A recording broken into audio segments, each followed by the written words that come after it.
শুভ অপরাহ্ন সবাইকে। আমি মোহাম্মদ ওমর ফারুক স্যার, ওমর ফারুক সিদ্দিকী। আজকে আমি তোমাদের জন্য যে চ্যাপ্টার নিয়ে আলোচনা করব সেটি হচ্ছে তোমাদের আইসিটি বইয়ে, অর্থাৎ তোমাদের চ্যাপ্টার 4, যারা ইন্টারমিডিয়েট আইসিটির কথা বলছি আমি, আসলে ইন্টারমিডিয়েট তোমাদের চ্যাপ্টার 4-এর যেই চ্যাপ্টারটি আছে সেই চ্যাপ্টারটির নাম হচ্ছে ওয়েব ডিজাইন। আমি এখানে জাস্ট লিখে রেখেছি, কোনো কিছু শুরু করিনি। আমি জাস্ট ক্লাস ফর 11 and 12, মানে যারা একাদশ দ্বাদশ শ্রেণী পড়ছো তাদের জন্য, এবং চ্যাপ্টারটি হচ্ছে 4, অর্থাৎ চতুর্থ অধ্যায়ের ওয়েব ডিজাইন। এই চ্যাপ্টারটা নিয়ে আজকে আলোচনা করব। যতটুকু পারা যায় আমি চাইবো যে আমি কিছু কথা বলার পরে সেটা আমার কাজগুলো আমার ল্যাপটপে করিয়ে দেখানোর জন্য। সেজন্য আমি 2টা এপিসোডে ভাগ করেছি। প্রথম এপিসোডটা হচ্ছে আলোচনা করব, আলোচনার পর পরের সেকশনটা হচ্ছে প্র্যাকটিক্যাল সেকশন। আমি প্র্যাকটিস করে তোমাদেরকে দেখাবো যে আসলে কীভাবে তোমরা ল্যাপটপে ওয়েব ডিজাইনটা আসলে করবে, কীভাবে ওয়েবসাইট আমরা তৈরি করে থাকি বা ওয়েব পেজ আমরা তৈরি করে থাকি, সেটা জাস্ট বেসিক জিনিসটা আমি তোমাদেরকে ধরিয়ে দেওয়ার চেষ্টা করব। ঠিক আছে? যদি তোমরা আমাকে কন্টিনিউয়াসলি ফলো করে যাও তাহলে নিশ্চয়ই বেটার কিছু আমি এটার উপর বেসিস করে আমি আরও কিছু ভিডিও, আমার টিউটোরিয়াল বানাবো এবং আমি আমার ইউটিউব চ্যানেল এবং আমার ফেসবুক পেজে শেয়ার করবো। আশা করি তোমরা যদি আমার চ্যানেলটি সাবস্ক্রাইব করে রাখো তাহলে তোমাদের পেতে সেটি খুব বেশি উপকারী হতে পারে। সো আমরা কথা না বাড়িয়ে আমরা আমাদের আলোচনায় চলে যাই। স্যার, আমাদের যে আলোচনার বিষয়বস্তু সেটি হচ্ছে ওয়েব ডিজাইন। ওয়েব ডিজাইন, সেটার আগে তুমি যদি ওয়েব ডিজাইন সম্পর্কে জানতে চাও, তোমাকে প্রথমেই যে জিনিসটা জানতে হবে সেটি হচ্ছে, দেখো খেয়াল করো, আমরা তো অনলাইন জগতে বা ইন্টারনেটে প্রচুর পরিমাণে ইন্টারনেট ব্রাউজ করে থাকি এবং প্রচুর পরিমাণে ওয়েবসাইট, ওয়েব পেজ ভিজিট করে থাকি। কিন্তু আমরা কি জানি ওয়েবসাইট বলতে আমরা আসলে কী বুঝি বা ওয়েব পেজ বলতে আমরা আসলে কী বুঝি? হ্যাঁ, তো এখানে আমি জাস্ট, অনেকেই তোমরা হয়তো জানো, ইলাবোরেটলি জানো বা অনেকে আংশিক জানো। তো যাদের জানার একটু কমতি আছে তাদের জন্য আমি বলছি যে প্রথমে আমাদের যে জিনিসটি জানতে হবে সেটি হচ্ছে ওয়েব পেজ কি। দেখো ওয়েব পেজ কি, দেখো আমি প্রথমেই যে টপিকটা লিখছি সেটি হচ্ছে ওয়েব পেজ। হ্যাঁ, ওয়েব পেজ। এই ওয়েব পেজটা আসলে কি? হ্যাঁ, এই ওয়েবটা আসলে কি? ওয়েব মানে হচ্ছে www, অর্থাৎ ওয়ার্ল্ড ওয়াইড ওয়েব বলতে মূলত ইন্টারনেটের যে জগৎটা সেটাকে বোঝানো হয়। অর্থাৎ ইন্টারনেটের যে জগৎ, অর্থাৎ আমরা যখন ইন্টারনেটে ঢুকে পড়ি, একটা বিশাল এরিয়া, হ্যাঁ অনেক বিশাল একটা এরিয়া, পুরো ওয়ার্ল্ড ওয়াইড জুড়ে তুমি যদি বলো, তাহলে এই বিশাল এরিয়াটাকে যে জিনিসটা কাভার করছে সেটা হচ্ছে ওয়েব। অর্থাৎ এখানে প্রচুর পরিমাণে রিসোর্স, প্রচুর পরিমাণে বিভিন্ন দেশের মানুষ, বিভিন্ন জায়গার মানুষ সেগুলোকে শেয়ারিং করে রেখেছে এবং তারা তাদের নিজস্ব সার্ভার থেকে সেগুলো পোস্টিং করে সেখানে, এবং সেই তথ্যগুলো আমরা অনলাইনে পেয়ে থাকি। যদি তারা তাদের অ্যাক্সেসটা ফ্রি দিয়ে থাকে আমাদেরকে, তাহলে আমরা সেখানে অ্যাক্সেস করতে পারি। আর যাদের অ্যাক্সেসটা ফ্রিতে না, তোমার কিনিয়ে নিতে হয়, সেক্ষেত্রে আমাদের হয়তো অ্যাক্সেস ডিনাই বলতে পারে এবং তুমি তোমার নির্দিষ্ট পেমেন্ট ক্লিয়ার করে তারপর সেখানে অ্যাক্সেস করতে পারবে। হ্যাঁ, তো ওয়েব বলতে আমরা আসলে কী বুঝছি? ওয়েব বলতে আমরা কীভাবে ওয়েব পেজ বানাতে পারি, কীভাবে ওয়েবসাইট বানাতে পারি, সেই ডিজাইনিং যে কাজটা, সেই কাজটা আমরা মূলত আমাদের এই চ্যাপ্টারের আলোচনার বিষয়বস্তু। তো আমি কথা না বাড়ি যেখানে চলে যাচ্ছি সেটা হচ্ছে ওয়েব পেজটা আসলে কি। পেজ মানে হচ্ছে স্যার পৃষ্ঠা। পেজ মানে হচ্ছে পৃষ্ঠা, তোমরা পেজ তো জানোই। এখন ওয়েব পেজ মানে কি স্যার? ওয়েব পেজ মানে হচ্ছে সেই সকল পৃষ্ঠা বা সেই সকল পেজ যা অনলাইনে প্রদর্শিত হয়, অর্থাৎ এগুলোর কোনো ফিজিক্যাল এক্সিস্টেন্সই নেই। এখন তোমরা যদি বলো বইয়ের পৃষ্ঠা, বইয়ের পৃষ্ঠাটা আসলে কি স্যার? বইয়ের পৃষ্ঠাটা হচ্ছে একটা ফিজিক্যাল পেজ, অর্থাৎ যেটা ধরতে পারা যায়, ছুঁতে পারা যায়। ঠিক আছে? তো এই পেজটি হচ্ছে যেটি তোমাদের ধরতে পারা যায় না, ছুঁতে পারা যায় না, জাস্ট আমরা কিছু ইনফরমেশন ওখান থেকে গ্যাদার করতে পারি। কিছু ইনফরমেশন আমাদের কাছে আসে, আমরা ওখান থেকে ইনফরমেশনগুলো গ্যাদার করতে পারি, মানে নিতে পারি। হ্যাঁ, তো ওয়েব পেজ হচ্ছে কি স্যার? আমরা যে সংজ্ঞাটা জাস্ট বলি, সংজ্ঞাটা হচ্ছে ওয়েব পেজ হচ্ছে HTML ভাষা দ্বারা ব্যবহার করা এক একটি পেজ বা পৃষ্ঠা, স্বতন্ত্র পেজ বা পৃষ্ঠা যা ওয়েবে বা অনলাইনে প্রদর্শিত হয়, অর্থাৎ অনলাইনে দেখা যায়। এই পেজগুলো আমরা কিন্তু সচরাচর আমাদের যে পেজ, মানে আমাদের যে খাতা, বই, পুস্তক, ওরকম পেজ না। এই পেজগুলো জাস্ট আমরা অনলাইনে দেখি, অর্থাৎ হাইপার মিডিয়াতে দেখি। এখন একটি কথা চলে আসছে, সেটা হচ্ছে হাইপার মিডিয়া কি স্যার? হাইপার মিডিয়া হচ্ছে সেই সকল মিডিয়া যেগুলো আসলে নন লিনিয়ার, হ্যাঁ নন লিনিয়ারলি চলে। নন লিনিয়ার বলতে আসলে কি বোঝাচ্ছে স্যার? দেখো, কথা যখন টানবো আসলে কথার পিঠে কথা, অনেকগুলো কথাই বেরিয়ে চলে আসে। আসলে অনেক কিছু তোমরা হয়তো বুঝবে না। তোমরা যারা বুঝবে না তাদের জন্য আমি সহজ ভাষায় বলছি। নন লিনিয়ার বলতে আসলে আমি কি বোঝাচ্ছি স্যার? তোমরা যদি লিনিয়ার স্ট্রাকচার নিয়ে পড়ে থাকো, লিনিয়ার মানে হচ্ছে সরল রৈখিক, অর্থাৎ যেটা সরল রেখা মানে আমরা তো বুঝি না, সরল রৈখিক, হ্যাঁ। আর এটা হচ্ছে বক্র মানে বাঁকা, কার্ভ। এটা হচ্ছে লিনিয়ার, এটা হচ্ছে নন লিনিয়ার মানে এলোমেলো আর কি, হ্যাঁ। নন লিনিয়ার মানে হচ্ছে মূলত আসলে এলোমেলো জিনিসগুলোকে বোঝানো হয়। আচ্ছা, লিনিয়ার মানে কি দেখো? আচ্ছা, নন লিনিয়ার মানে কি? হাইপার মিডিয়া বলতে আমি আসলে কি বোঝাচ্ছি স্যার? হাইপার মিডিয়া মানে হচ্ছে যে মিডিয়ার কন্টেন্ট সমূহ নন লিনিয়ারলি আপ ডাউন করে। নন লিনিয়ার মানে দেখো, তুমি যখন ফেসবুকে ঢুকো তখন তুমি কি কখনো এটা ফিল করো যে তোমার বন্ধুরা যা দিচ্ছে, মনে করো আমরা ডিকশনারিটা ফলো করি, ডিকশনারিতে কি হয় স্যার? প্রথমে এ, দেন বি, দেন সি, দেন ডি, এভাবে করে আসতে থাকে না? এটা হচ্ছে লিনিয়ার, অর্থাৎ একটার পর একটা সিকোয়েন্সিয়াল অর্ডারে আসতে থাকে, অর্থাৎ একটার পর একটা, একটার পর একটা, একটার পর একটা আসতে থাকে। This is called non linear form, linear form, অর্থাৎ একটার পর একটা ক্রমানুসার আসতে থাকে, অর্থাৎ লিনিয়ার ফর্ম, সরলরৈখিকভাবে একটার পর একটা। যদি আমি তোমাকে বলি যে মনে করো তোমার বন্ধুর একটা কম্পিউটার, তোমার একটা কম্পিউটার, তোমার একটা কম্পিউটার, জাস্ট একটার পর একটা আসছে, দিস ইজ কল্ড লিনিয়ার, হ্যাঁ। তাহলে যেই মিডিয়ার কন্টেন্ট সমূহ লিনিয়ারলি থাকে তাদেরকে বলে আমরা, যদি সরলরৈখিকভাবে থাকে তাহলে আমরা বলি লিনিয়ার।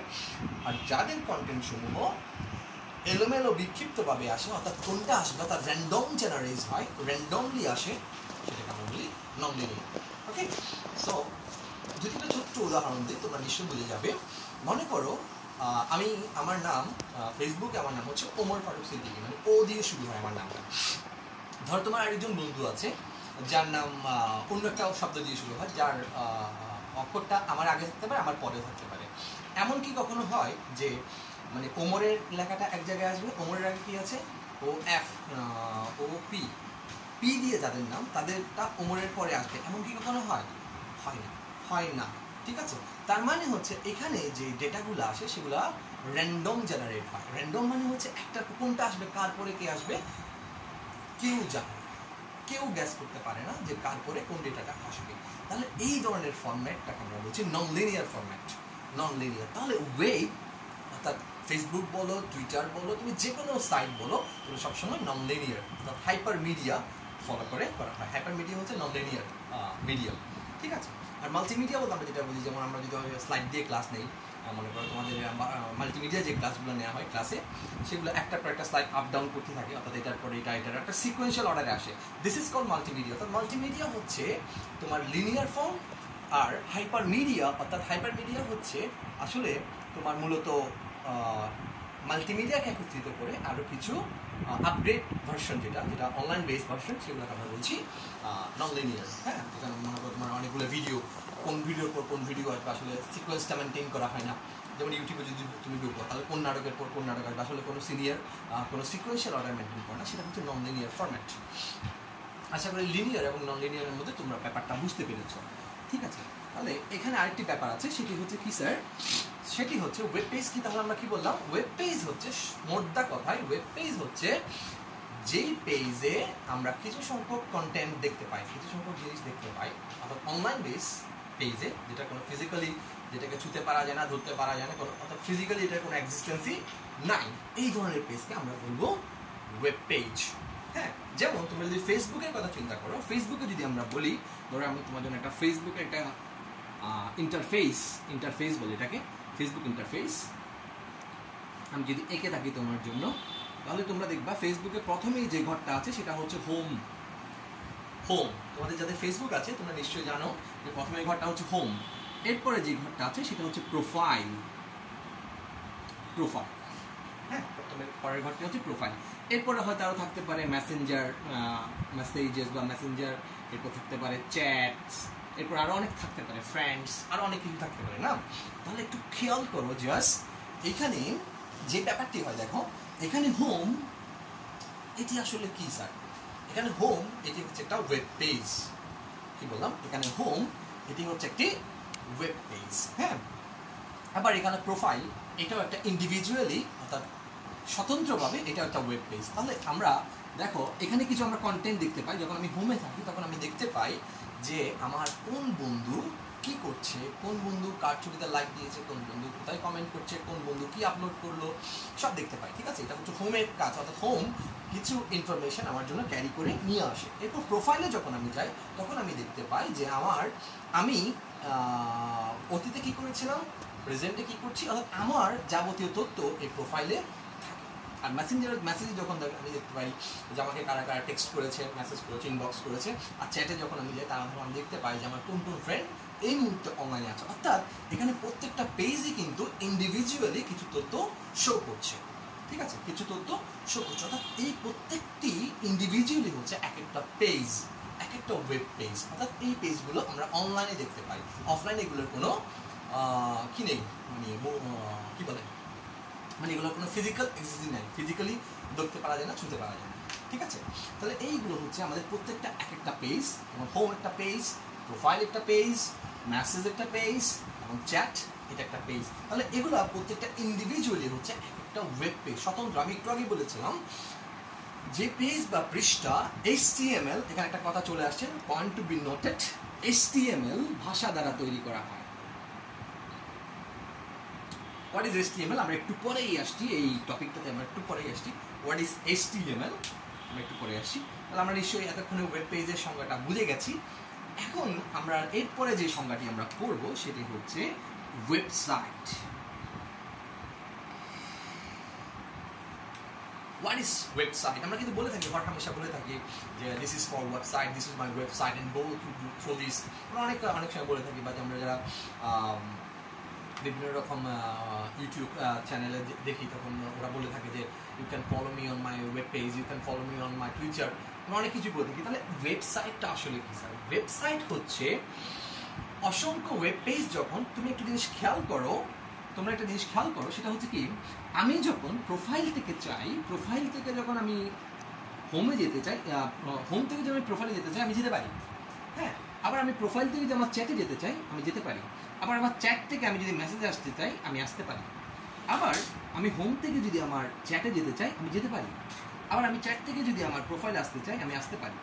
অর্থাৎ একটু খেয়াল করে দেখবে, এখানে আমি এই পেজ থেকে এই পেজে যেতে পারি, আবার এই পেজ থেকে এই পেজে আসতে পারি। হ্যাঁ, তাহলে যদি আমি একটা পেজ থেকে একটা পেজে যেতে আসতে পারি, তোমরা যদি একটু খেয়াল করো, তাহলে মনে করো তোমার এই পারে একটা মাঝখানে একটা ব্রিজ আছে, ওই পারে নদীর এই পার, এই পারে নদীর এই পার। হ্যাঁ, দুইটা নদীর পার। এখন তুমি যদি এই পার থেকে ও পারে যেতে চাও অবশ্যই তোমার একটা কি লাগবে, একটা ব্রিজ লাগবে। হ্যাঁ, একটা লিঙ্ক লাগবে। ঠিক আছে, তাহলে এখানে দেখো আমি যদি এই পেজ থেকে এই পেজে যেতে চাই তাহলে এটা হচ্ছে আমার ভায়া লিঙ্ক।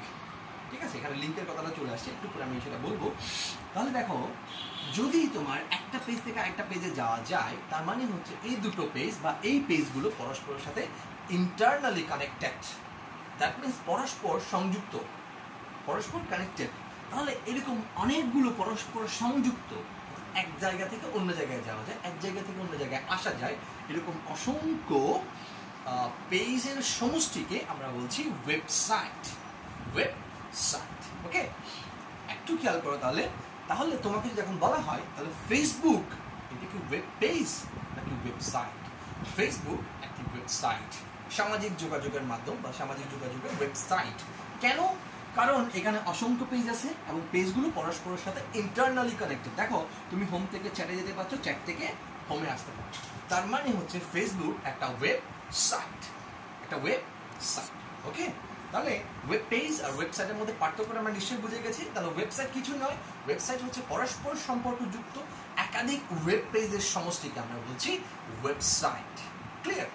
তাহলে এই দুটার মধ্যে পার্থক্যটা তোমরা আসলে অ্যাকচুয়ালি আমার মনে হয় বুঝে গেছো। এরপরে যে আলোচনার বিষয়বস্তুটি আমাদের ছিল সেটা হচ্ছে HTML কি। HTML, তাহলে আমরা একটু বলছি ফেসবুক এই জিনিসটা, টোটাল জিনিসটা হচ্ছে আমাদের ফেসবুক। আমি ফেসবুক বলছি কারণ ফেসবুকে আমাদের অনেকেই ফেসবুকের সাথে কানেক্টেড বলে অনেকে ফেসবুকের জিনিসটা বেশি বুঝি। সেজন্য আমি বলার সময়, আমি ক্লাসে বলার সময়ও আমি ফেসবুকের এক্সাম্পলটা প্রথমেই টেনে নিয়েছি, কারণ ফেসবুক বলে অনেক মানুষ বেশি বুঝে, কারণ আমরা বাই ডিফল্ট ফেসবুকের প্রতি একটু না একটু সবাই মোটামুটি এডিক্টেড এবং মোটামুটি সবাই ফেসবুকের প্রতি ইউজ টু। দ্যাটস ওয়াই আমি সবসময় এক্সাম্পল দেওয়ার সময় ইজিয়েস্ট এক্সাম্পলটা নিয়ে আসার চেষ্টা করি, যাতে করে আমার অডিয়েন্স মানে যারা উপর থেকে আমাকে শুনছে তারা যেন বুঝতে পারে যে হোয়াট আই ওয়ান্ট মিন, আমি কী বলতে চাচ্ছি, যেন তারা সেটা বুঝতে পারে। সেজন্য আমি সবসময় চেষ্টা করি যে আমার অডিয়েন্সকে ইজিয়েস্ট কিছু এক্সাম্পল দিয়ে সেটা বুঝিয়ে দেয়। আশা করি যদি কন্টিনিউ করতে থাকেন তাহলে আশা করি যারা বুঝবেন সেটি। তাহলে আমি আবারও বলছি, ওয়েব পেজ হচ্ছে স্বতন্ত্র পেজ, যেগুলো এই প্রত্যেকটা ইন্ডিভিজুয়ালি হচ্ছে একটা পেজ। যখন প্রত্যেকটা পেজ পরস্পরের সাথে কানেক্ট হয়ে যাবে সেটা হচ্ছে একটা ওয়েব সাইট। হ্যাঁ, তাহলে ফেসবুক হচ্ছে একটা ওয়েবসাইট। ফেসবুক তেমনি টুইটার একটা ওয়েবসাইট, ইউটিউব একটা ওয়েবসাইট, প্রত্যেকটা জিনিস একটা ওয়েবসাইট। ওকে, আচ্ছা, তাহলে এই জিনিসগুলো আমরা বুঝে ফেলেছি, ওয়েবসাইট, ওয়েব পেজ আমরা বুঝে গেছি। এরপরে যে টপিকটা নিয়ে আমরা আলোচনা করব সেই টপিকটা হচ্ছে আমাদের আসলে মূলত HTML। What is HTML? Hypertext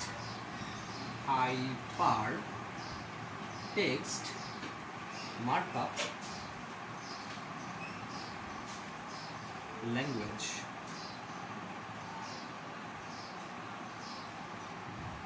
এখানে একটা জিনিস language, point to be noted, মাথায় রাখবে। স্যার HTML-টা কি? স্যার HTML-টা আসলে একটা ভাষা বা ল্যাঙ্গুয়েজ। এখন দেখো স্যার, আমার ল্যাঙ্গুয়েজের দরকার কি? আমি তো বাংলা পারি, ইংলিশ পারি, তাহলে আমার ল্যাঙ্গুয়েজের দরকার কি? স্যার একটা কথা জানবেন, সেটা হচ্ছে আমরা যে কম্পিউটার ইউজ করি না, আমরা যদি তৃতীয় অধ্যায় পড়ে থাকি তাহলে আমরা নিশ্চয় জানি কম্পিউটারের ভাষা হচ্ছে বাইনারি, অর্থাৎ কম্পিউটার 0-1 ছাড়া কোনো কিছু বুঝতে পারে না। অর্থাৎ সে শুধুমাত্র কি করতে পারে? সে শুধুমাত্র কিছু সিগন্যাল বুঝতে পারে, অর্থাৎ 0-1। আসলে সে 0-1-ও বুঝে না। 0 মানে হচ্ছে সে আপ বুঝে, সরি ডাউন বুঝে, আর 1 মানে হচ্ছে সে আপ বুঝে। অর্থাৎ 0-1-এর একটা কার সে বুঝতে পারে জাস্ট একটা সিগন্যাল, এই যে এভাবে করে যায়। 0 মানে হচ্ছে ডাউন আর 1 মানে হচ্ছে আপ। 0 মানে ডাউন, 1 মানে আপ, অর্থাৎ আপ ডাউন এই টাইপের একটা কার্ভ সে বুঝতে পারে অ্যাকচুয়ালি কম্পিউটার। এখন তুমি যদি এই যে ওয়েবসাইট বানাবে, এই যে অনেক অসংখ্য কিছু বানাবে, এগুলো তো আসলে তুমি কম্পিউটারের জন্য বানাবে বা তুমি তোমার অনলাইনে প্রদর্শনের জন্য বানাবে। তাহলে এখন যদি এরকম বানাবে তখন তোমাকে অবশ্যই একটা কি জানতে হবে স্যার? একটা ভাষা জানতে হবে, কারণ কম্পিউটার তোমার ভাষা ডিরেক্টলি বুঝতে সক্ষম না, এখনো পর্যন্ত সক্ষম না। সেই জন্য তোমাকে একটা ভাষা জানতে হবে। ক্লিয়ার? আচ্ছা, সেই ভাষাটা কি স্যার? সেই ভাষাটার নাম হচ্ছে HTML বা Hypertext Markup Language। ক্লিয়ার? তাহলে ল্যাঙ্গুয়েজ, একটা ভাষা জানতে হবে, বুঝতে পেরেছি? আচ্ছা, তাহলে Hypertext Markup Language এই ভাষা দিয়ে আমরা আসলে কি করি স্যার? এই ভাষা দিয়ে, এই ভাষাটা ব্যবহার করে, এই ভাষার কিছু গ্রামার আছে, প্রত্যেকটা ভাষারই কিছু ব্যাকরণ আছে, কিছু গ্রামার আছে। তো সেই ভাষা অনুযায়ী, সেই গ্রামার অনুযায়ী এই ভাষারও কিছু সিনট্যাক্স আছে। অবশ্যই প্রত্যেকটা ভাষায় সিনট্যাক্স আছে, প্রত্যেকটা ভাষারই ব্যাকরণ আছে, গ্রামার আছে। এই ভাষারও কিছু গ্রামার আছে, আমরা আসলে গ্র্যাজুয়ালি সেটা জানবো। ঠিক আছে? তাহলে Hypertext Markup Language-এর কাজ কি স্যার? Hypertext Markup Language-এর কাজ হচ্ছে, যদি তুমি তোমার কোনো একটা ওয়েব পেজ, কোনো একটা ওয়েবসাইট, কোনো একটা web portal, any kind of কিছু যদি তুমি তৈরি করতে চাও, অবশ্যই তোমাকে একটা কথা জানতে হবে, সেটা হচ্ছে HTML। তবে হ্যাঁ, আরো একটু বাড়তি বলি, সেটা হচ্ছে কি স্যার, যদি তুমি তোমার ওয়েবসাইটটা ডাইনামিক করতে চাও, অর্থাৎ ভ্যারাইটি অ্যাড করতে চাও, তোমার ওয়েবসাইটের মধ্যে অনেকগুলো ভ্যারাইটি আসবে, variety of kinds of information আসবে, এবং তুমি ডেটা রিট্রাইভ করবে, তাহলে back end, front end back end দুটো কাজ যদি একত্রে করতে চাও, সেক্ষেত্রে তোমার নর্মাল HTML দিয়ে কাজ হবে না। সেক্ষেত্রে HTML এর সাথে সাথে তোমাকে আরও কিছু ভাষা ব্যবহার করতে হবে। লেটার অন আমরা এটা নিয়ে আলোচনা করবো। এখন যেটা বলছি সেটা হচ্ছে HTML ভাষা দিয়ে মূলত ওয়েব পেজ বা ওয়েবসাইট তৈরি করা হয়। তাহলে আমরা সংক্ষেপে কি বলতে পারি? সংক্ষেপে বলতে পারি, যেই ভাষা ব্যবহার করে, যে ল্যাঙ্গুয়েজ বা ভাষা ব্যবহার করে আমরা ওয়েব পেজ বা ওয়েবসাইট বা web portal, any kind of things আমরা যেটা তৈরি করতে পারি, সেটা হচ্ছে HTML বা Hypertext Markup Language। ক্লিয়ার? এটা আসলে কি করে? এটা আসলে Hypertext বা আমরা যখন কোনো কিছু লিখি বা কোনো কিছু দিই, সেটা ব্রাউজারকে ট্রান্সফার করে, ব্রাউজার সেটা সার্ভারে নিয়ে, সার্ভার থেকে আবার রিট্রাইভ করে, দেন যেটাগুলো ভিতরে ইনার প্রসেসিং হয়। ওগুলো না হয় আমরা নাই বললাম, ওটা নিয়ে আমরা নাই আলোচনা করলাম, কারণ তোমাদের মাথার উপর দিয়ে যাবে, সেজন্য আমি এটা স্কিপ করছি। ঠিক আছে?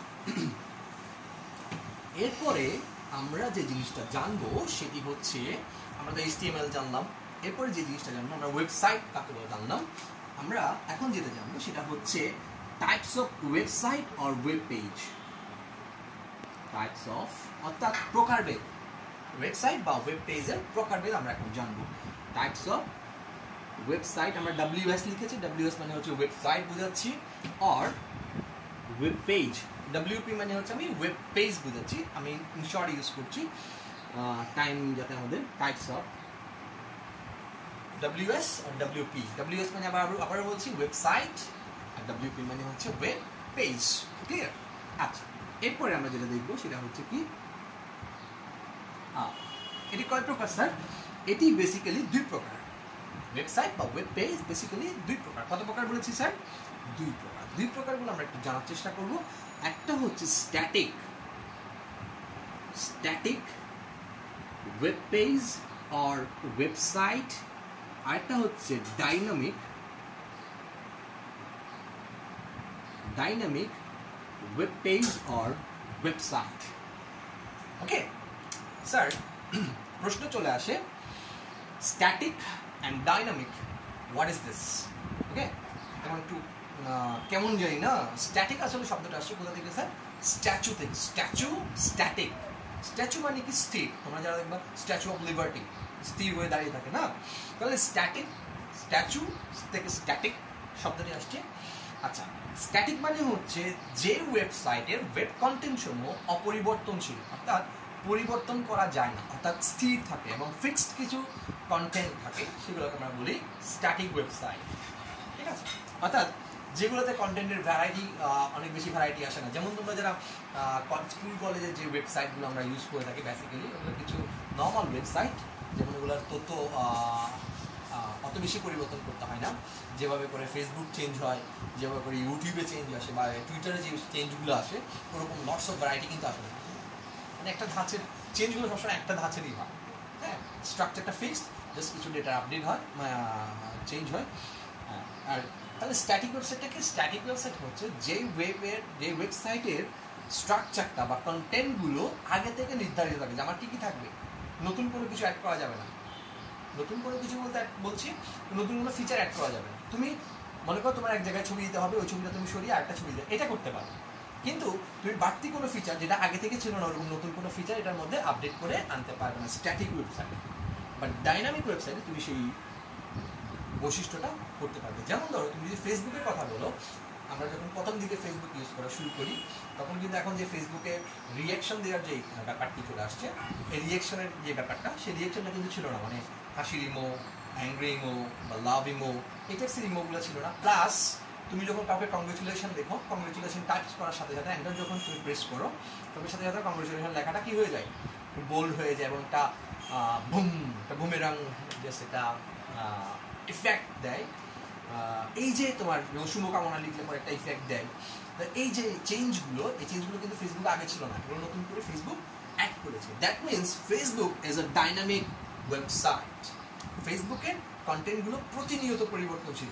আগে যেরকম ছিল, মনে করো তোমরা যারা ফেসবুক অ্যাপস ইউজ করো, ফেসবুক একবার যদি তুমি আপডেট করে নাও, পরে দেখবা তোমার আইকনগুলো এদিক থেকে এদিকে সরে যায়। মনে করো 2 নম্বর আইকনও তোমার আগে ছিল গ্রুপ, এরপরে দেখা যায় ওয়াচ, অনেক সময় ওয়াচ চলে আসে।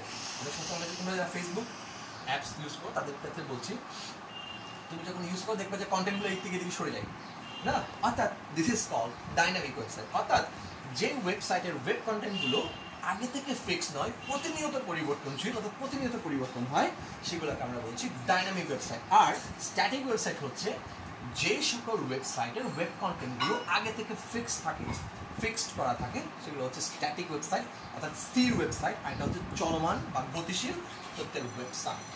এখন what is the difference between this two, আমরা একটু পর জানার চেষ্টা করবো। আমরা নিশ্চয়ই তোমরা বুঝে গেছো স্ট্যাটিক ওয়েবসাইট কি, আসলে ডাইনামিক ওয়েবসাইট। আবারও বলছি, স্ট্যাটিক ওয়েবসাইট হচ্ছে সেই ওয়েবসাইট যে ওয়েবসাইটের ওয়েব কন্টেন্ট সমূহ অপরিবর্তনশীল, আর ডাইনামিক ওয়েবসাইট হচ্ছে সেই ওয়েবসাইট যে ওয়েবসাইটের কন্টেন্ট সমূহ আগে থেকে নির্ধারণ থাকে না, প্রতিনিয়ত পরিবর্তন হয়, অর্থাৎ ফিক্সড না, ভেরিয়েবল লেন্থ যেটা বলি আমরা, প্রতিনিয়ত চেঞ্জ হয়, আপডেট হয়, ভেরিয়েবল লেন্থ এটাকে বলছি আমরা ডাইনামিক ওয়েবসাইট। ক্লিয়ার? আচ্ছা, এখন পেজ বা ওয়েবসাইট, তাহলে যদি বলি যে পেজের ওয়েব কন্টেন্ট স্থির তাকে বলে ওয়েব স্ট্যাটিক ওয়েব পেজ, আর যেই ওয়েব পেজের কন্টেন্ট প্রতিনিয়ত পরিবর্তন হয় তাকে বলছি আমরা ডাইনামিক ওয়েব পেজ। ক্লিয়ার? এখন আমরা চলে যাব এই দুটার পার্থক্য। হ্যাঁ, তাহলে লিখে ফেলবো স্ট্যাটিক ভার্সেস ডাইনামিক।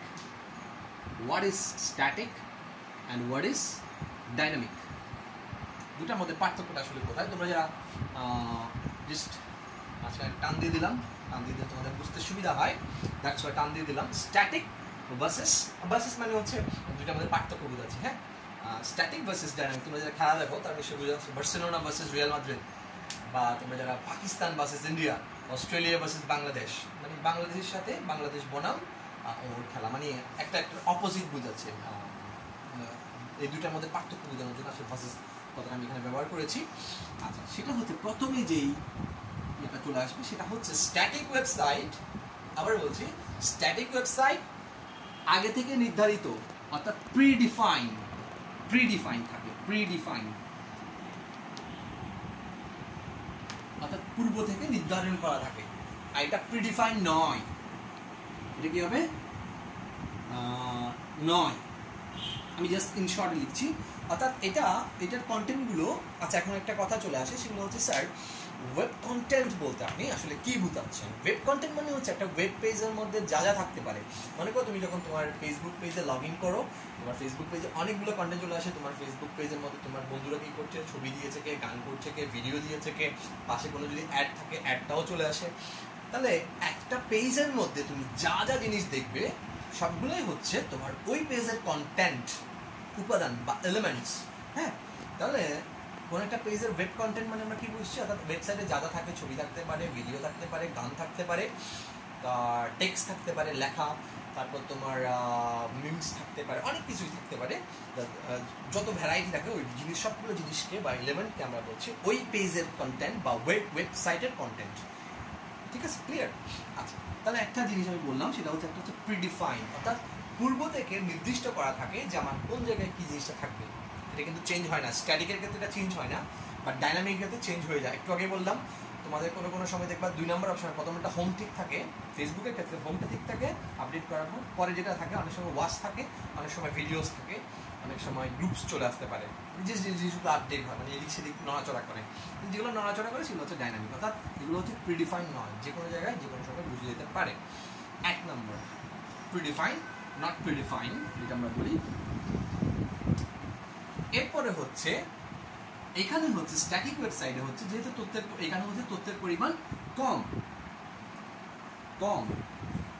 এখানে হচ্ছে কম তথ্য কম থাকে।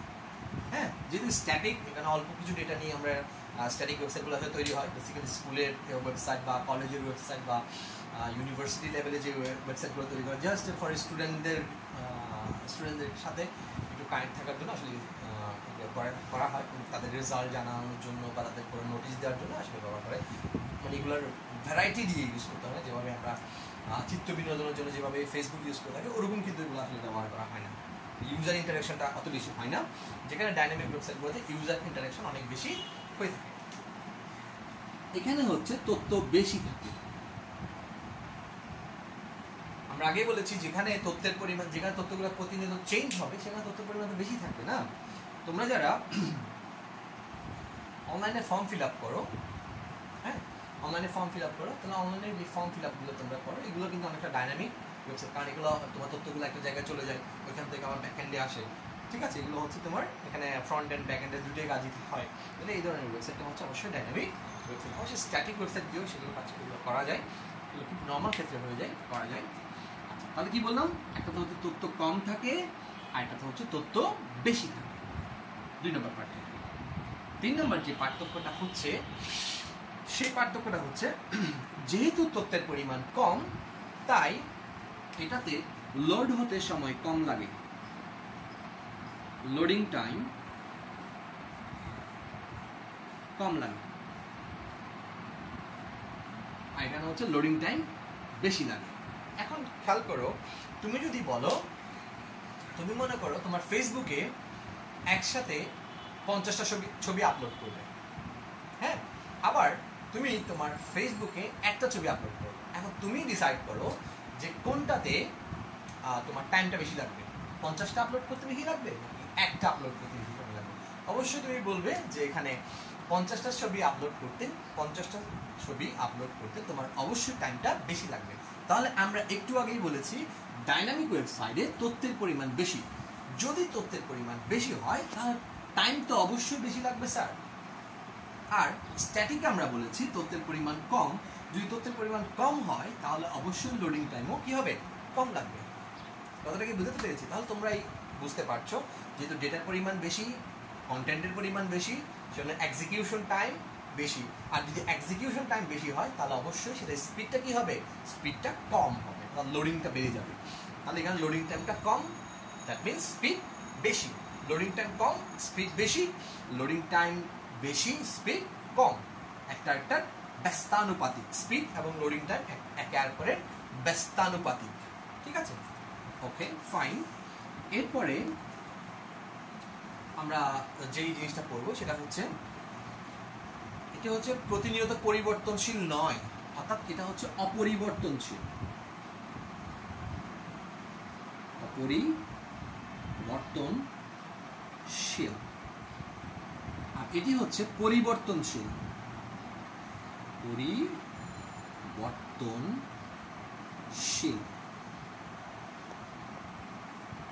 অর্থাৎ এটির যে কন্টেন্ট সেগুলো কখনোই পরিবর্তন করা যায় না, খুব রেয়ার কেসে পাওয়া যায়, কিন্তু এগুলো প্রতিনিয়ত আপডেট হয়, সেগুলো হচ্ছে প্রতিনিয়ত পরিবর্তনশীল, ঠিক আছে? তাহলে একটা হচ্ছে অপরিবর্তনশীল, এটা হচ্ছে প্রতিনিয়ত পরিবর্তনশীল।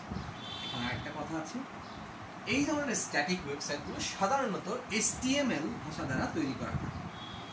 HTML এবং অনেক সময় CSS ব্যবহার করে করা হয়। CSS মানে হচ্ছে cascading style sheet. Cascading style sheet কি স্যার?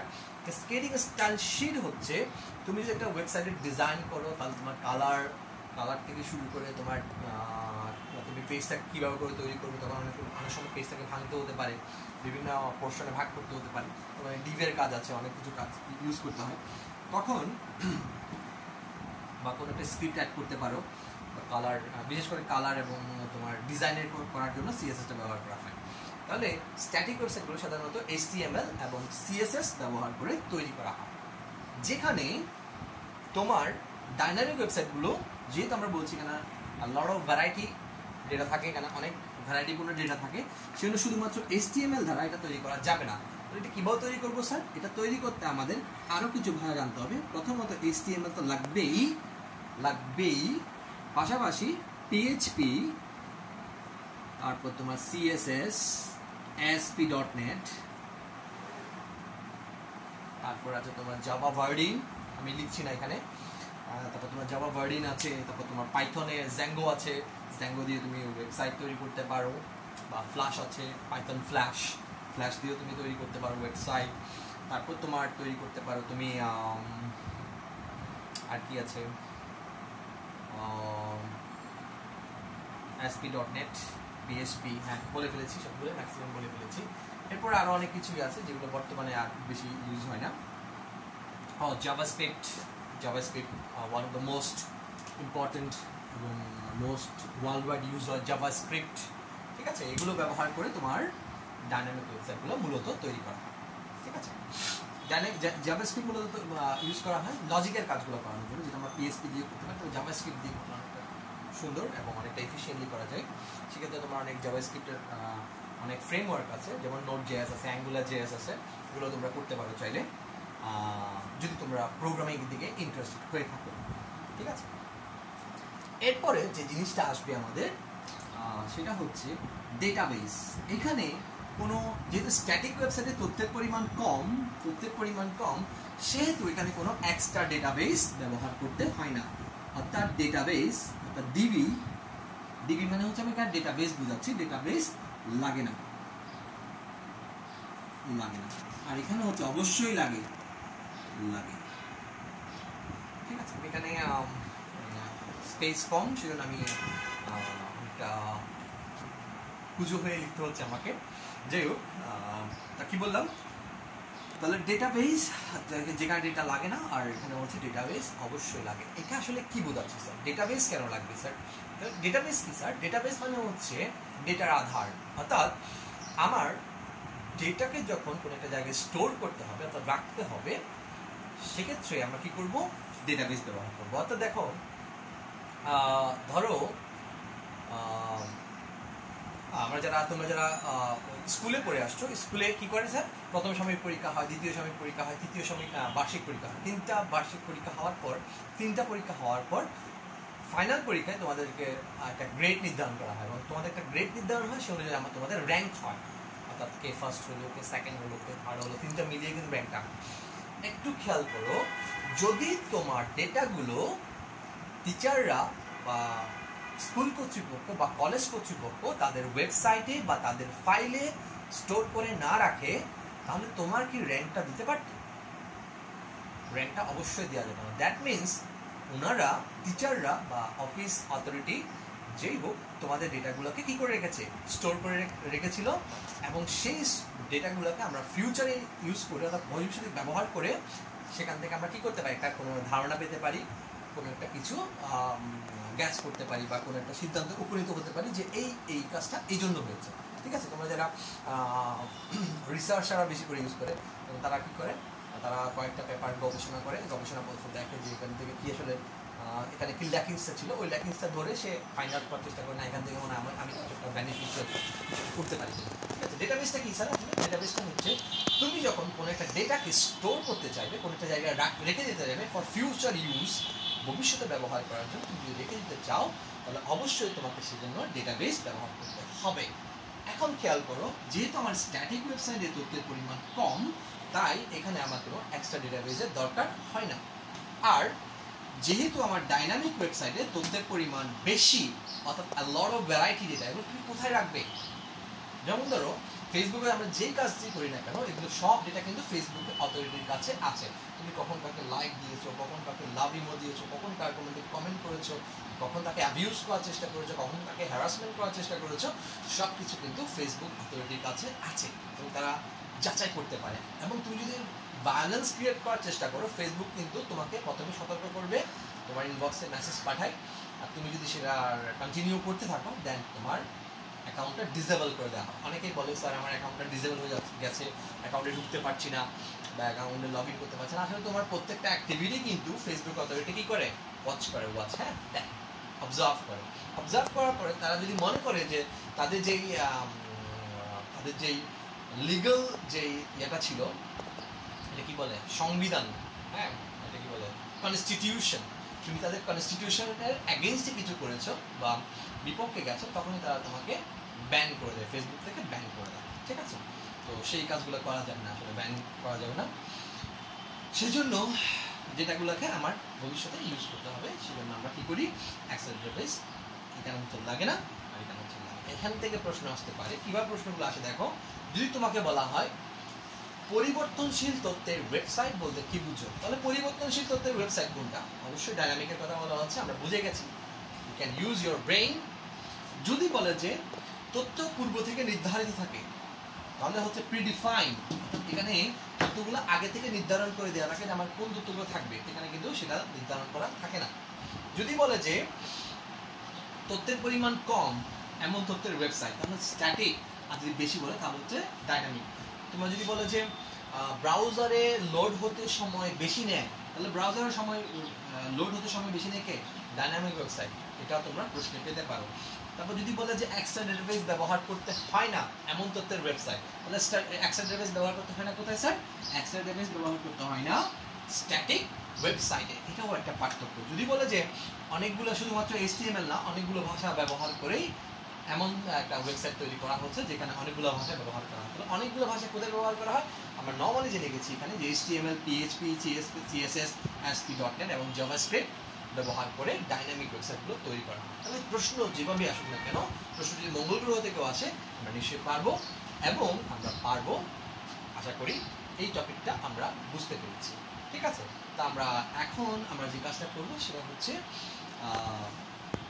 কিছু এরপর যে টপিকটা আছে আমাদের সেই টপিকটা হচ্ছে আমরা আইপি অ্যাড্রেস নিয়ে বলার চেষ্টা করব। What is IP address? আশা করি তোমাদের বুঝতে সুবিধা হবে। আইপি অ্যাড্রেস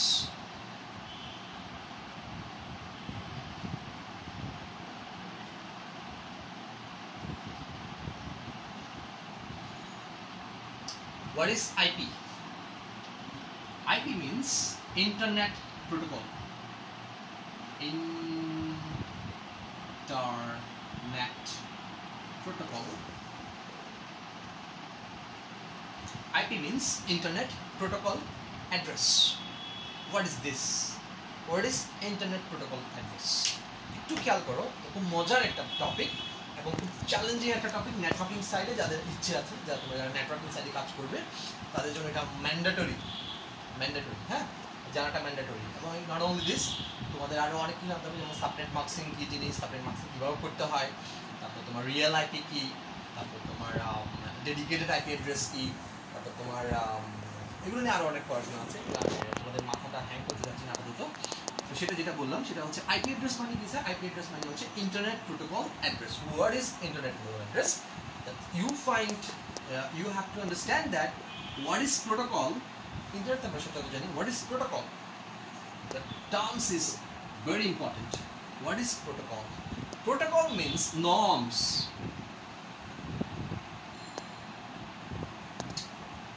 স্যার একটার পর একটা শব্দ মেরেই যাচ্ছে। What is norms? হ্যাঁ, তোমাদের মনে হতে পারে স্যার একটার পর একটা শব্দ মারছে আর মারছে। Norms means প্রথা।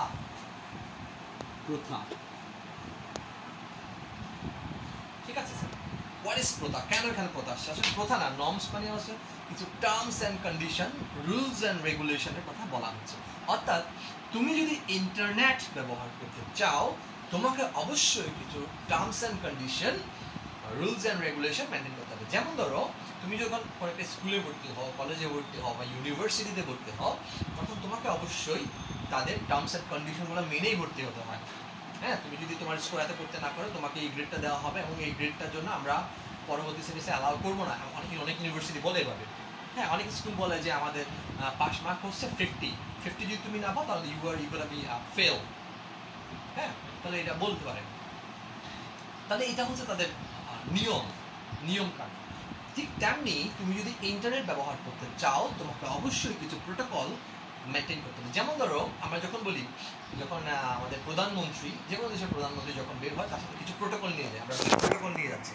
আসলে প্রোটোকল মানে হচ্ছে তার কিছু, তার সাথে অবশ্যই কাউকে সিকিউরিটি হিসেবে যেতে হবে। কেন যেতে হবে স্যার? সিকিউরিটি এই জন্য যেতে হবে কারণ তার রাস্তায় কোনো বিপদ আপদ হতে পারে, আর এই বিপদ আপদ থেকে তাকে বাঁচানোর জন্য বা সেভ করার জন্য তার কিছু সিকিউরিটি প্রোটোকল আছে, যাদেরকে উনি নিয়ে যান, সাথে করে নিয়ে যান। এবং এটা তাকে অবশ্যই মানতে হবে, কারণ তার যদি কোনো প্রকার অ্যাটাক হয় তাহলে সেটার জন্য গভর্নমেন্ট বা কেউ এটার জন্য লায়াবল দেবে না। লাইবিলিটি যদি সে এটার এগেনস্টে যায় তাহলে সেটার জন্য কেউ লায়াবল হবে না, এবং তাকে এটা অবশ্যই মেনে নিতে হবে। তোমরা যারা মেয়র বা তোমরা যারা মন্ত্রী মিনিস্টার যখন যায় দেখবা, তখন তোমার সিকিউরিটি প্রোটোকলের ভিতর দিয়ে যাও, প্রথমে রাস্তাটা ক্লিয়ার করে ফেলা হয়। That means protocol. তাকে এই নিয়মটা মানতেই হবে। যখন তোমার খেলোয়াড়রা যায়, খেলোয়াড়দের যাওয়ার জন্য রাস্তাটা ক্লিয়ার করে ফেলা। কেন ক্লিয়ার করে ফেলা? That because of they are valuable person. আসলে আমরা সবাই ভ্যালুয়েবল পার্সন, তাদেরকে আমরা একটু ভ্যালু বেশি দিই, এটা একটা বৈশিষ্ট্যই। আমরা সবাই ভ্যালুয়েবল পার্সন, সবারই লাইফেরই ভ্যালু আছে, এটা অবশ্যই ঠিক। আচ্ছা, ঠিক আছে, ওইদিকে আমরা যাচ্ছি না। আমরা যেটা বলার চেষ্টা করছি সেটা হচ্ছে ইন্টারনেট প্রোটোকল। প্রোটোকল মানে হচ্ছে নর্মস মানে হচ্ছে প্রথা, rules and regulation, terms and condition, এগুলোকে আমরা বলছি প্রোটোকল। অর্থাৎ তুমি যখন ইন্টারনেট ব্যবহার করবে, ইন্টারনেটে অ্যাক্সেস করতে যাবে, কোনো একটা ওয়েবসাইটে যখন তুমি প্রবেশ করতে যাবে, তখন তোমাকে অবশ্যই কিছু রুলস অ্যান্ড রেগুলেশন মানতে হবে। ঠিক আছে? তাহলে এই রুলস অ্যান্ড রেগুলেশনগুলোকে আমরা বলছি প্রোটোকল। অনেক ধরনের প্রোটোকল আছে, এটা নিয়ে আমরা একটু লেটার আলোচনা করবো। আচ্ছা, তাহলে এখন আইপি অ্যাড্রেসটা কি স্যার? আইপি অ্যাড্রেস নিয়ে আমরা যদি আলোচনা করতে চাই, সেটা হচ্ছে আইপি অ্যাড্রেসটা কি আসলে অ্যাকচুয়ালি, ধরো তুমি একটা ক্লাসের মধ্যে, আমি তোমাকে বললাম একটা ক্লাসের মধ্যে একটা স্টুডেন্টকে ইউনিকলি আইডেন্টিফাই করতে হবে যে ধরো আমি বললাম কোনো একটা ক্লাসের মধ্যে পাবেল নামে ধরো কাউকে আমি খুঁজছি, পাবেল নামে কাউকে আমি খুঁজছি। এখন যদি আমি পাবেলকে খুঁজে বের করতে চাই কোনো একটা ক্লাসের মধ্যে, ধরো ওই ক্লাসের মধ্যে 100টা স্টুডেন্ট আছে, এখন আমি যদি বলি যে পাবেল, ক্লাসের দুয়ারে গিয়ে দেখবো পাবেল, এখন মনে করো ওই ক্লাসের মধ্যে 5টা পাবেল আছে, তো 5 জনে কি করবে? 5 জনে তাকাবে তোমার দিকে, হ্যাঁ পাবেল পাবেল পাবেল, অর্থাৎ 5টা পাবেল দাঁড়িয়ে যাবে। দ্যাট মিনস একটা প্রবলেম ক্রিয়েট হবে, সেটা হচ্ছে কনফিউশন, অর্থাৎ তোমার একটা কনফিউশন ক্রিয়েট হবে তুমি কোন পাবেলকে আসলে চাচ্ছ। হ্যাঁ, তাহলে এই কনফিউশনটা আমরা কীভাবে দূর করতে পারি? এই কনফিউশনটা আমরা দূর করতে পারি আমরা যদি তার নাম ধরে না ডেকে তার আইডি নাম্বার ধরে ডাকি। অর্থাৎ একটা স্টুডেন্টকে একটা ক্লাসের মধ্যে আমি যদি তার আইডি নাম্বার বা রোল নাম্বার ধরে আমি যদি তাকে কল করি, তাহলে যদি পাবেলের রোল নাম্বার হয় 5, একটা পাবেলের রোল নাম্বার যদি 5 হয়, আর একটা পাবেলের রোল নাম্বার যদি 7 হয়, তাহলে 5 মানে আমি যে পাবেলকে খুঁজছি সে পাবেল আসবে, 7 মানে আমি যে পাবেলকে চাচ্ছি না সে পাবেল আসবে। দ্যাট মিনস একটা ক্লাসের মধ্যে একটা রোল নাম্বার হচ্ছে ইউনিক আইডেন্টিটি, একটা স্টুডেন্টের ইউনিক আইডেন্টিটি, অর্থাৎ স্বাধীন সত্তা। ঠিক আছে, আইপি অ্যাড্রেসটা কি স্যার? আইপি অ্যাড্রেসটা হচ্ছে একটা নেটওয়ার্কের মধ্যে অনেকগুলো কম্পিউটার থাকতে পারে। যেমন ধরো আমি যদি একটা নেটওয়ার্ক ড্র করি, এখানে একটা computer computer computer computer computer অনেকগুলো কম্পিউটার পরস্পরের সাথে কানেক্টেড, পরস্পরের সাথে কানেক্টেড অনেকগুলো অনেকগুলো কম্পিউটার পরস্পরের সাথে কানেক্টেড না, দিস ইজ কল্ড নেটওয়ার্ক। অর্থাৎ যেখানে নেটওয়ার্কটা কি স্যার? নেটওয়ার্ক মানে হচ্ছে যেখানে অনেকগুলো ডিভাইস, ফিজিক্যাল ডিভাইস পরস্পরের সাথে কানেক্টেড থাকে। ইদানিং অবশ্য ফিজিক্যাল ডিভাইস লাগে না, ভার্চুয়াল ডিভাইস দিয়েও নেটওয়ার্ক তৈরি করা যায়। ওটা নিয়ে আমরা বলবো না, ভিলেন যেটাকে বলে, ভার্চুয়াল লোকাল এরিয়া নেটওয়ার্ক যেটা বলে, ওটা আমরা বলছি না। আমার ভিলেন মানে ভিলেন মনে করিও না, ঠিক আছে? তো ভার্চুয়াল লোকাল এরিয়া নেটওয়ার্ক যেটা বলে সেটা আমরা ওদিকে যাচ্ছি না, আমরা ফিজিক্যাল নিয়ে আলোচনা করছি, ফিজিক্যাল ডিভাইস। এখন একটা কথা আসতে পারে, sir the point is arise that sir network তৈরি করতে কি কম্পিউটার লাগবেই? কম্পিউটার ছাড়া কি নেটওয়ার্ক তৈরি করা যাবে না? স্যার এই ধারণাটা একদমই ভুল, যে নেটওয়ার্ক তৈরি করতে গেলে অবশ্যই কম্পিউটার লাগবে। নেটওয়ার্ক তৈরি করতে কম্পিউটার ছাড়াও যে কোনো ডিভাইস দিয়ে তুমি নেটওয়ার্ক তৈরি করতে পারবে। যেমন তুমি যদি কোনো একটা মনে করো কী বলে না, প্রিন্টের দোকানে যাও, প্রিন্টের যেখানে অনেকগুলো পেজ প্রিন্ট করা হয়, এমন প্রিন্টের দোকানে যদি তুমি যাও, তাহলে তুমি দেখতে পাও যে তোমার প্রিন্টারটি আছে ও একটু দূরে, কম্পিউটারটি এখানে। ঠিক আছে, এখান থেকে কম্পিউটার থেকে যখন বলে যে তোমার কবে প্রিন্ট লাগবে, তুমি 5টা পেজ প্রিন্ট করবে, ও বলে যে আমার এই 5টা পেজকে আমার একটা প্রিন্ট করে দেয়, তাহলে সে 5টা তোমার প্রিন্টারটা ইন করে তোমার পেজগুলো জাস্ট রিড করে, একটা অ্যাডব ফটোশপ দিয়ে, অ্যাডব ফটোশপ বলছি, অ্যাডব পিডিএফ দিয়ে, পিডিএফ রিডার দিয়ে বা অ্যাডব রিডার দিয়ে ওটা রিড করে, দেন এখান থেকে সিগন্যাল পাঠায় প্রিন্ট দিস, এবং এখান থেকে সিগন্যালটা তোমার প্রিন্টারে চলে যায়, প্রিন্টার থেকে সেটা প্রিন্ট হয়ে বেরিয়ে যায়। এখন তুমি কি কখনো চিন্তা করেছো যে যদি প্রিন্টারের সাথে কম্পিউটারের কানেকশনটা না থাকে, তাহলে এখান থেকে ডেটাটা বা সিগন্যালটা গেল কীভাবে? তাহলে প্রিন্টার কি কম্পিউটার? না, প্রিন্টার কম্পিউটার না। অর্থাৎ নেটওয়ার্ক হতে হলেই যে সবসময় কম্পিউটার হতে হবে এমন কোনো কথা নয়। তুমি মোবাইল দিয়ে করতে পারো, তুমি কম্পিউটার দিয়ে করতে পারো, তুমি scanner, joystick, mouse, TV, anything, তুমি যে কোনো কিছু দিয়ে নেটওয়ার্ক তৈরি করতে পারো, তবে যদি সেটা সিগন্যাল ক্যারি করতে পারে বা সক্ষম হয়, সিগন্যাল ক্যারি করতে সক্ষম হয়, সেই সমস্ত ডিভাইস দিয়ে তুমি অবশ্যই নেটওয়ার্ক তৈরি করতে পারবে। ঠিক আছে, তাহলে দেখো মনে করো এটা আমার ক্লাস, এখানে আমি কোনো একটা কম্পিউটারকে খুঁজে বের করতে যাচ্ছি, তোমার আসলে আমি কোন নেটওয়ার্কটাকে, কোন কম্পিউটারটাকে, মানে আমি এই কম্পিউটারটাকে চাচ্ছি। এখন কম্পিউটার তো সবগুলো একই, দেখতে তো একই মনে হচ্ছে, ফিজিক্যালি দেখতে তো একই মনে হচ্ছে।